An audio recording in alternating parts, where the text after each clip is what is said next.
नमस्कार, मैं हूं सुनील और आप इस समय देखना शुरू कर चुके हैं अपना खास कार्यक्रम एजुकेशन एंड जॉब बुलेटिन यानी बिहार शिक्षा समाचार। आज तारीख है 20 मई 2025 दिन मंगलवार। तो आइए जानते हैं आज की शिक्षा जगत की प्रमुख बड़ी खबरों को। बता दें कि इन दिनों ट्रांसफर पोस्टिंग को लेकर एक बार फिर से चर्चा तेज हो गई। प्राप्त जानकारी के अनुसार ट्रांसफर को लेकर तमाम कार्य पूरी कर ली गई है। 11,500 शिक्षिकाओं का ट्रांसफर जो है दूरी के आधार पर हो सकता है। आज कोई बड़ा अपडेट शिक्षक शिक्षिकाओं को मिल सकता है। शिक्षा जगत में ट्रांसफर को लेकर काफी चर्चा है। आपको बता दें कि एक भयानक खबर भी फैलाई जा रही है। कहा जा रहा है कि अब ट्रांसफर किसी का नहीं होगा। कारण चुनाव ड्यूटी को लेकर, प्रशिक्षण को लेकर, चुनाव कार्य को लेकर।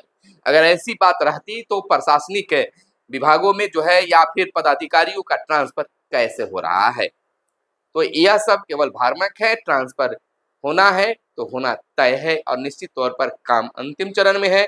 आज कोई बड़ा अपडेट मिल सकता है। सेम जिला वाले का भी ट्रांसफर होगा लेकिन समय लगेगा।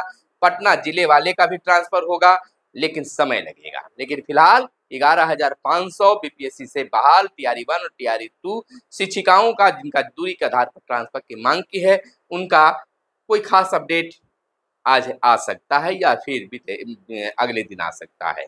यह अब तक की सूचना है। दूसरी बात, शिक्षा विभाग में ई शिक्षा कोष पर हाजिरी बनाने को लेकर बवाल मचा हुआ है। एक तरफ शिक्षक परेशान, दूसरी तरफ शिक्षा विभाग भी परेशान। एक तरफ है शिक्षा विभाग नई शोध इसमें कर रहा है तो दूसरी तरफ शिक्षक भी एक बड़ा फर्जीवाड़ा कर रहे हैं। 1, 2, 3, 4 नहीं बल्कि 8,000 शिक्षिकाओं को यह मैटर आया है सामने। शिक्षा विभाग में हाजिरी को लेकर काफी कुछ बवाल मचा हुआ है। जांच भी चल रही है, कार्रवाई भी हो रही है, लेकिन शिक्षक एक दूसरे का हाजिरी बना रहे हैं। फोटो से हाजिरी बढ़ रहा है। कई तरह की बातें निकलकर सामने आई है। इधर स्कूल आईडी से फर्जी उपस्थिति दर्ज करा रहे शिक्षक अखबारों में काफी प्रमुखता से छापी गई है। शिक्षिका की जगह पुरुष बना रहे हैं ऑनलाइन उपस्थिति। आपको बता दें कि पटना जिले के सरकारी स्कूलों के शिक्षक पर्सनल आईडी के बजाय स्कूल आईडी का इस्तेमाल फर्जी उपस्थिति दर्ज कराने के लिए कर रहे हैं। जिले के कई शिक्षकों से इसकी शिकायत मिली है। पटना जिले से दरअसल जिन लोगों को पर्सनल आईडी से हाजिरी बनाने में परेशानी होती है वह स्कूल आईडी से हाजिरी बना सकते हैं। इसी का शिक्षक फायदा उठा रहे हैं। इसके अलावा जिला शिक्षा कार्यालय को कुछ ऐसे भी शिक्षकों को शिकायत मिल रही है जिसमें महिला शिक्षिका की जगह पुरुष हाजिरी बना रहे हैं। तो इस तरह से विभिन्न जिलों से भी बातें निकल कर आ रही है और एक बड़ा खेल हो रहा है। इधर एक और बड़ी चीज निकल कर सामने आई है कि यूपी के शिक्षक अपने स्कूल से 818 किलोमीटर दूर रहकर बना रहे थे फर्जी हाजिरी, सस्पेंड हुए हैं। मध्य विद्यालय भिखना में पदस्थापित थे। पूर्णिया से खबर निकल कर आई है। रुपौली प्रखंड के मध्य विद्यालय भिखना में पदस्थापित विशिष्ट शिक्षक चंद्र प्रकाश को 818 किलोमीटर दूर यूपी से इस शिक्षा कोष पर फर्जी उपस्थिति दर्ज करने के आरोप में उन्हें निलंबित कर दिया गया है। डीओ प्रफुल्ल कुमार मिश्र ने जांच के बाद कार्रवाई की है। बताया जाता है कि स्कूल के 50 मीटर के दायरे में ही 500 मीटर कहिए कि दायरे में हाजिरी बनाने का प्रावधान है। गौरतलब है कि 22 मार्च को फरार की खबर भी अखबारों में छपी थी। उसके बाद ये तमाम चीजें जो खुलकर आ रहे थे, इन दिनों इस शिक्षा कोष पर फर्जी हाजिरी बनाने को लेकर काफी कुछ बवाल मचा हुआ है। इधर कमजोर बच्चों की माताएं सीख रही है परवरिश का पाठ। बच्चों की स्थिति में सुधार के लिए माँ भी गतिविधियां में हो रही हैं शामिल, हिस्सा ले रही हैं। अभिभावक लगातार बच्चे के साथ किलकारी बाल भवन में रहते हैं। बेहतर कर रहे हैं मानसिक रूप से कमजोर बच्चे, तो किलकारी के रूप में माताओं को भी सीख दी जा रही है ताकि बच्चों में सुधार हो सके। वहीं गणित पढ़ाएंगे मेडिकल इंजीनियरिंग के छात्र। 20 मई से शुरू करेगा गणितीय समर कैंप शिक्षा विभाग और प्रथम संस्थान मिलकर। गणितीय समर कैंप का उद्देश्य जो है गणित के बच्चे जो हैं गणित के बुनियादी कौशल को बेहतर मजबूत बनाना है और बच्चों में एक और गणित के प्रति रुझान, माने बच्चों में और गणित के प्रति रुझान बढ़े, उनके प्रति दिलचस्पी बढ़े, लगाव हो, इसको लेकर यह किया जा रहा है। उच्च कक्षाओं में शिक्षण के लिए बच्चों का मार्ग प्रशस्त करेगा इस तरह का जो ट्रेनिंग है, यानी कह सकते हैं कि बच्चों के लिए समर कैंप है, उससे यह प्रभावित होगा, यानी कि बच्चे इसमें आगे की काम कर सकते हैं। तो समर कैंप की व्यवस्था गर्मी की छुट्टी में करने की व्यवस्था की गई है। वहीं हम आपको बता दें कि सरकारी स्कूलों में जल जीवन हरियाली पर खर्च किए जाएंगे 15.80 करोड़ रुपए। आपको बता दें कि 1976 शिक्षक विद्यालयों में पहले चरण में जल संचय संरचना का होगा निर्माण। आपको बता दें कि बिहार के सरकारी विद्यालयों में जल जीवन हरियाली कार्यक्रम के तहत 15 करोड़ 80 लाख रुपए खर्च किए जाएंगे। इस राशि से पहले चरण में 1976 विद्यालयों में वर्षा जल संचय संरचना का निर्माण होगा। इसके लिए वित्त विभाग ने राशि की स्वीकृति दी है। इस राशि के चयनित विद्यालयों में जो संरचना का निर्माण होगा, उसके जरिए वर्षा के जल संचित कर उसे जमीन के अंदर ले जाकर उसको सीमित किया जाएगा।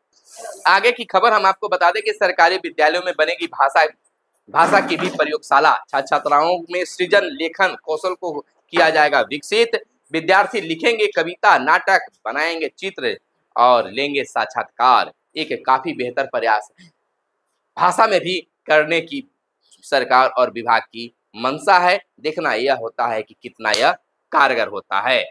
वहीं पटना में 7,840 छात्रों को मिलेगा शिक्षा लोन। मौजूदा सत्र में 95,000 छात्रों को लोन देने का लक्ष्य है। पिछले साल राज्य में 75,000 छात्रों को मिला था लोन, तो स्टूडेंट क्रेडिट कार्ड में से छात्रों को मिलेगा खास लाभ है। वहीं हम आपको बता दें कि एमडीएम का चावल बेचने में शिक्षक हुए निलंबित। डीएम के आदेश पर मुकदमा दर्ज करते हुए निलंबन की हुई कार्रवाई। मामला मध्य विद्यालय फतेहपुर गया का है। आपको बता दें स्कूल बंद के दिन ऑटो से निकला एमडीएम का चावल। सरकारी विद्यालय से एमडीएम का चावल बेचने के मामले में शिक्षक पर गाज गिरी। फतेहपुर मध्य विद्यालय के विशिष्ट शिक्षक संजीत को निलंबित कर दिया गया। चावल की कालाबाजारी को लेकर शिक्षक पर मुकदमा दर्ज किया गया है। तो गया जिसे यह खबर आया है, तो यह बड़ी बात है कि इस तरह से शिक्षक जो है खुद फंसते हैं। इधर स्कूल अवधि में कोचिंग पर विभाग सख्त। पढ़ाई के दौरान कोचिंग संस्थान में मिले विद्यार्थी तो होगी सख्त कार्रवाई। एसीएस ने दी है कड़ी चेतावनी। शिक्षकों के लिए अवकाश की गाइडलाइन भी तैयार। छोटे बच्चों के लिए होगी रंगीन बेंच डेस्क। राज्य के सभी 81,000 स्कूलों को तैयार किया जाएगा भू राजस्व का रिकॉर्ड। तो सभी डीएम को खास निर्देश दिया गया है कि स्कूल अवधि में कोई भी कोचिंग संस्थान नहीं चलाया जाना चाहिए। अगर स्कूल समय में अगर कोचिंग में बच्चे अगर मिलते हैं तो कोचिंग संचालकों पर कार्रवाई होगी। वहीं केंद्रीय कर्मियों के वेतन में अच्छी बढ़ोतरी की संभावना। सरकार महंगाई भत्ता समायोजन के लिए नया फॉर्मूला कर सकती है लागू। 1.090 से 1.95 के बीच रह सकता है फिटमेंट फैक्टर। मूल वेतन को तय किए गए फिटमेंट फैक्टर से गुना करके ही की जाती है बेसिक वेतन की बढ़ोतरी। तो आपको बता दें कि 8वें वेतन आयोग के गठन को लेकर सरकार जल्द ऐलान कर सकती है। इसकी प्रक्रिया तेज गति से चल रही है। बताया जा रहा है कि इस बार महंगाई भत्ते को समायोजित करने के लिए नया फॉर्मूला लागू हो सकता है। साथ ही फिटमेंट फैक्टर में भी संशोधन किया जा सकता है। वहीं अगली खबर की ओर चलने से पहले आपसे आग्रह है कि चैनल पर पहली बार आए हैं या अब तक चैनल को सब्सक्राइब नहीं किया है तो चैनल को सब्सक्राइब कर लीजिएगा ताकि शिक्षा जगत की खबरों से आप अपडेट रह सकें। बता दें कि शिक्षकों की छुट्टी के लिए नियम तैयार। एक दिन में मंजूर होगा कैजुअल लीव। आपको बता दें कि शिक्षा विभाग पर दिन प्रयोग कर रहा है जिसमें शिक्षकों की भी भलाई हो रही है। शिक्षा विभाग ने सरकारी स्कूलों में शिक्षकों को मिलने वाले अवकाश की गाइडलाइन तैयार कर ली है। अगले सप्ताह इसे जारी किया जा सकता है। इसके तहत शिक्षकों को कैजुअल लीव एक दिन में मंजूर हो जाएगी। 7 दिनों की छुट्टी के लिए डीओ को आवेदन करना होगा। यदि डीओ ने इस पर 7 दिनों में कोई निर्णय नहीं दिया तो छुट्टी स्वतः ही मंजूर हो जाएगी। सभी आवेदन ऑनलाइन लिए जाएंगे। गाइडलाइन में यह प्रावधान किया गया है कि कितने दिनों की छुट्टी को किस स्तर पर मंजूर किया जाएगा, किस शिक्षक को कितने दिनों की छुट्टी मिलेगी। शिक्षा विभाग के अपर मुख्य सचिव डॉक्टर एस सिद्धार्थ ने शनिवार को शिक्षा की बात कार्यक्रम में यह जानकारी लोगों से शेयर की है। वहीं हम आपको बता दें कि शिक्षक हाजिरी घोटाला की चर्चा हो रही है। शिक्षा विभाग जांच में 8,000 से अधिक शिक्षक फर्जी हाजिरी बनाने में पकड़ाए हैं। तो वही मैंने कहा कि एक दो नहीं बल्कि 8,000 शिक्षक। फर्जीवाड़ों का नमूना जो है, पूरे महीने एक ही शर्ट में फोटो और गर्मी में जैकेट पहनी तस्वीर से खुलासा हुआ है। कई तरह की चीजें सामने आई है, तो शिक्षक खुद गलत तो कर रहे हैं लेकिन दिमाग ही इतना लगा रहे हैं कि पकड़े जा रहे हैं। गर्मी का मौसम है और जैकेट पहनकर ऑनलाइन हाजिरी बना रहे हैं। एक के कारण 8,000 शिक्षक के कारण 6 लाख शिक्षक परेशान होते हैं। खैर, विभाग की जो व्यवस्था है उसमें शिक्षकों को सहयोग करने की जरूरत है, ना कि इस तरह से फर्जी काम।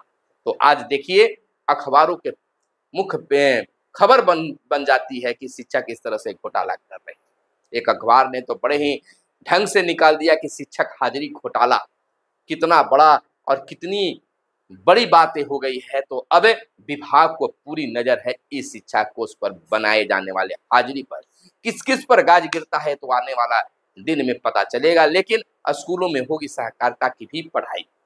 4 सदस्यीय टीम तैयार कर रही है सिलेबस। अंतर्राष्ट्रीय सहकारिता वर्ष में सिलेबस तैयार करने में जुटे हुए हैं विशेषज्ञ। तो यह बिहार के लिए एक बड़ी बात होगी। वहीं सरकारी स्कूलों में छोटे बच्चों के लिए रंगीन बेंच डेस्क होंगे। कक्षा 5 तक के बच्चों को किताब से पढ़ाया जाएगा। 6ठी से स्मार्ट बोर्ड पर पढ़ाई इसी साल से होगा। जरूरी था जिस बेंच डेस्क पर 8वीं और 10वीं के बच्चा बैठा करते थे उस पर पहली और दूसरी को भी बैठाया जाता था, जिसे उन्हें बैठने में दिक्कत हुआ करता था। तो इस सिद्धार्थ का अगर ये प्लान है तो बेहतर है। छोटे बच्चों के लिए छोटे बेंच डेस्क रंगीन बनेंगे तो उनके लिए काफी सहूलियत होगी। तो इस बदलाव के लिए हम भी स्वागत करते हैं और शिक्षक भी खुश नजर आएंगे। अगली खबर की ओर बता दें कि शिक्षकों के वेतन को लेकर लगातार प्रयास किया जा रहा है और सक्षमता 1 के पे फिक्सेशन को लेकर जोर शोर से काम भी चल रही है। कहीं कहीं लापरवाही करने की भी शिकायत मिल रही है। फिलहाल शिक्षक वेतन को लेकर परेशान है। मिलते हैं अगले वीडियो में, तब तक के लिए दीजिए इजाजत। जय हिंद, जय भारत, वंदे मातरम।